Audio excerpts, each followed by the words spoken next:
Hello, my name is Arthur Gonçalves, and I'm the pastor at Restoration Church of Sanford. And I'm here today with one of our members, Kim Melnick, our outreach coordinator, to talk about our Thursday night service. This is where the process of bringing comprehensive restoration to the lost and the poor and the broken in our city often begins. Yes, and thank you for taking the time to watch this video. We hope to equip you before you even show up on a Thursday night, so you're prepared and ready to serve. I'd also suggest that you take a little time to watch our principles video so you can learn about the heart behind this ministry. Our mission is to bring overall comprehensive restoration to the lost, the broken, and the poor in our community. As of fall of 2022, we've been doing this work for nearly 3 years. I can't believe it. Our efforts were rooted in prayer as we literally began as a prayer meeting.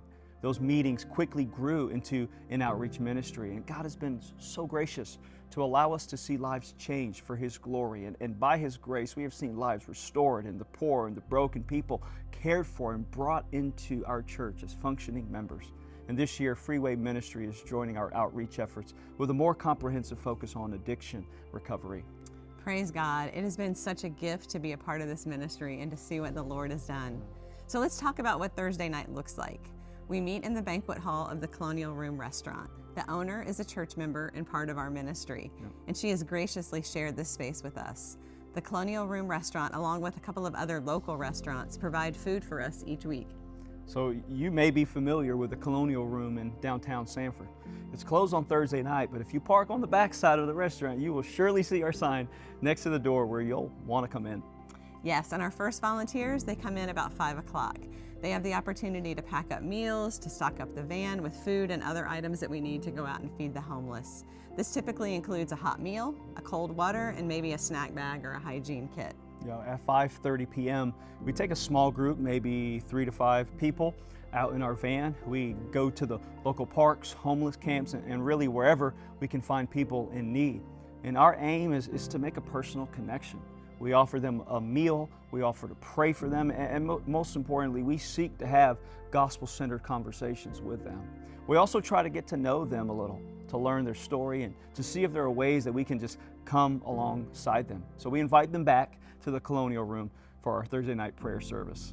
Right, and now while one group is out in the van, there's another group that's hanging back at the restaurant. And really, that group is doing kind of the same thing. Yep.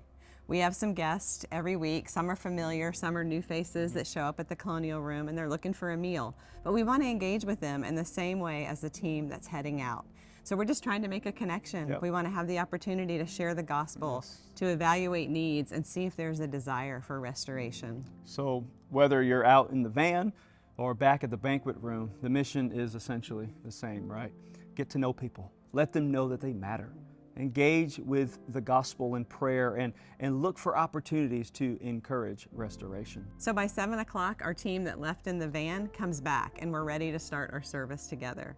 In some ways, the service is similar to what you might find on a Sunday morning worship service, but in some ways, it's like nothing you've ever experienced.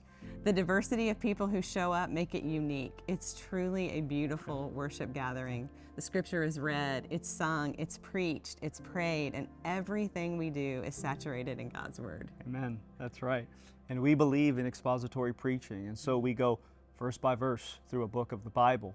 After the sermon, we have this extended time of prayer, so sweet. And this is a very special part of our time together as each person has the opportunity to share a prayer request, and each request is personally prayed over. Yes, it is very sweet. And we wrap up between 8:30 and 9, and at that point we need people to help clean up, to put all the equipment away, but we also want to allow time for fellowship and time to follow up with those who came in off the street. We use that time to talk with them about their specific needs and to make a plan to follow up if we can help them out. I can tell you that it's always a great time together. It really, really is. And here's the truth. We would love for you to join us. As we say every Thursday night, to all who are weary and need rest, to all who are mourning and are longing for the comfort of God, to all who have failed this week and need the strength of God to pick them back up, and to all who have sinned and need a Savior, we open wide the doors at the Colonial Room with a welcome and a message from King Jesus. We sure do hope that you will join us.